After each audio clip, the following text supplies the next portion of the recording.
Muy bien, chicos, empezamos con la resolución de este problema. En este caso, me piden determinar esta expresión E y me dan dos funciones, cada una ya definida con sus pares ordenados.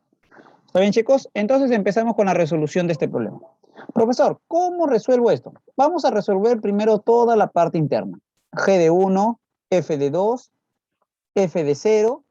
Esto lo podemos resolver, F de menos 2, G de 5 y F de 5. ¿Está bien? A ver, profesor, directo, chicos, ¿cuánto vale G de 1? En este caso, G de 1, me fijo en 1, ¿cuánto sería? 2. ¿Cuánto vale F de 2? A ver, profesor, me voy a la función F. F de 2, acá está. ¿Cuánto sería, profesor? 5. ¿Está bien? Ahora, F de 0 también me piden. F de 0. ¿Cuánto quedaría, profesor? F de 0, acá está. ¿Cuánto sería la respuesta? Su rango, menos 4.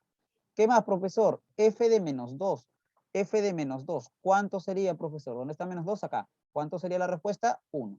¿Está bien? Profesor, G de 5. G de 5, me voy a G. ¿Cuánto vale G de 5? Acá está la respuesta, 3. ¿Está bien? ¿Qué más, profesor? F de 5. F de 5. ¿Cuánto vale F de 5? Acá está la respuesta, ¿está bien? F de 5. ¿Cuánto sería la respuesta? 4. Ahora, esto de acá vamos a reemplazar en lo que nos piden. Nos dicen E es igual a ¿qué? F de G de 1, pero G de 1 ya lo calculé, vale 2. Por G de F de 2. F de 2 también ya lo calculé, 5. Menos F de 0. F de 0 vale menos 4. Con todo y signo, por favor. Y esto elevado al cubo. Más 2 veces F de menos 2. F de menos 2 vale 1. ¿Está bien? ¿Y todo esto entre quién, profesor? ¿Entre quién? G de 5. G de 5 vale 3. Por F de 5. F de 5 vale 4. Y todo eso menos 21. ¿Está bien? E a qué es igual, profesor. F de 2. ¿Cuánto vale F de 2? A ver. F de 2, acá está. 5. Por G de 5. G de 5, ¿cuánto vale, profesor? 3. Menos 4 al cubo, profesor, menos 64. ¿Está bien? Más 2. ¿Y todo esto entre quién, profesor?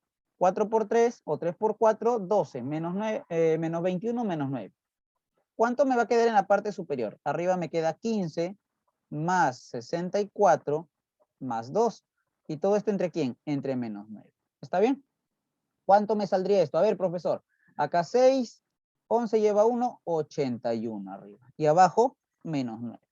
¿Cuál es la respuesta final, profesor? Menos 9. ¿Cuál sería la clave para nuestro problema? No hay clave. Le colocamos letra F, menos 9. Y esta sería la clave final. Así de sencillo, jóvenes. Nada más.